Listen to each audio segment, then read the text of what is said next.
avoiding eye contact with Harsh. It was as if she had just been slapped in the face, and no one knew how to comfort her. The air was thick with tension, and Harsh felt a pang of guilt for not being able to help Mallour sooner.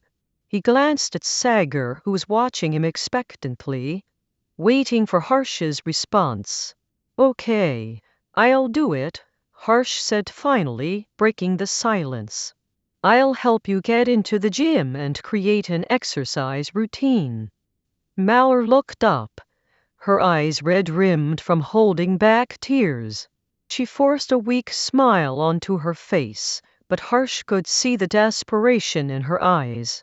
He knew that she needed this, not just for physical health, but for emotional well-being as well. Sagar beamed with pride, clearly pleased with himself for brokering this deal. "Thanks, guys," he said, clapping Harsh on the back. "I knew I could count on you." As they walked towards the gym, Harsh couldn't help but feel a sense of responsibility wash over him. He was going to make sure Mallour got her life back on track, one sweat-drenched session at a time. And now, Chapter 17. The next day was an ordinary Monday for many, but indeed not for Harsh and Mallour. And from here, the story takes a dramatic turn. Mallour's phone call with Dr. Mira was like a breath of fresh air, but it also brought up more questions than answers. What had led Dr. Mira to believe that Mallour would join the gym? And what did Sagar mean by "you are joining the gym today"? Mallour felt a mix of emotions: excitement, nervousness, and fear all at once. She thought about how her life was going to change in just one day. Would she be able to overcome her fears and doubts? Or would she get stuck in this rut forever? Dr. Mira's words echoed in her mind: "You are strong, Mallour." But what if that wasn't true? What if she was just pretending to be someone she wasn't? The clock ticked away, and with each passing minute, Mallour felt like she was running out of time. She had 1 hour left before the gym opened its doors, and she still had no idea what to expect. Would she find the courage to face her fears, or would they consume her? Only time would tell. And now, Chapter 18. The entire universe works in a mysterious way, and there are still many questions out to and from here. The story moves to a night that would change everything for Harsh and Mallour. It was an ordinary Monday evening, but for them, it was anything but ordinary. As they rode on Harsh's scooty, the city lights twinkling around them, Mallour couldn't help but feel drawn to Harsh in a way she had never felt before. She was captivated by his kindness, his sense of humor, and his unwavering optimism.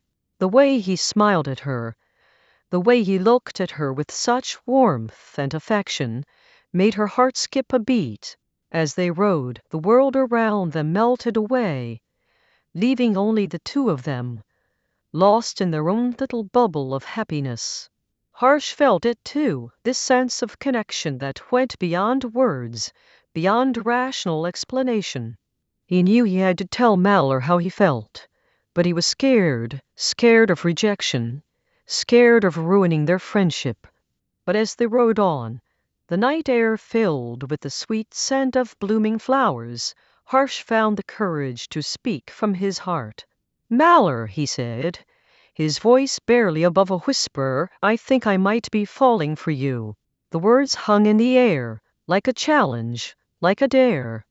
And then, without another word, they stopped in front of Mallour's house, Harsh's scooty parked by the curb. Mallour turned to him, her eyes sparkling with curiosity, and asked, "What now?"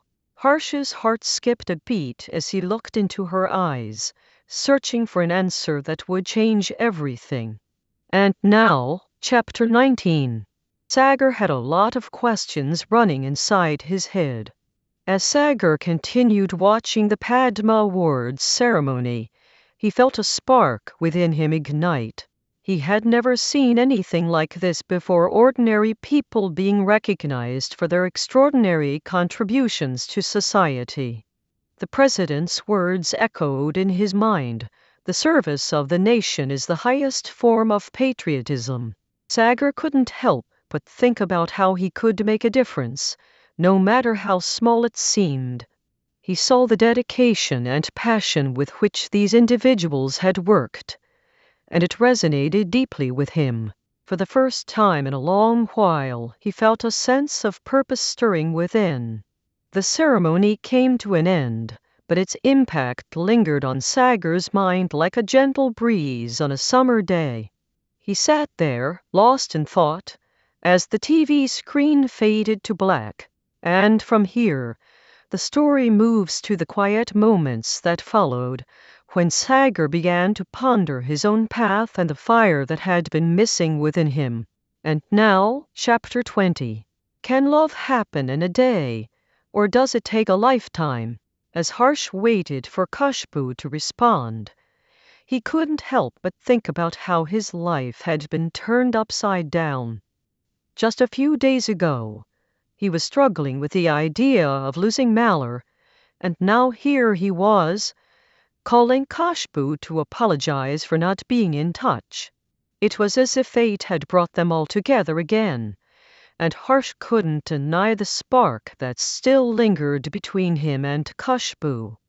He took a deep breath and continued, and now, Chapter 21. After 90 minutes of workout, Malheur and Harsh came out of the gym.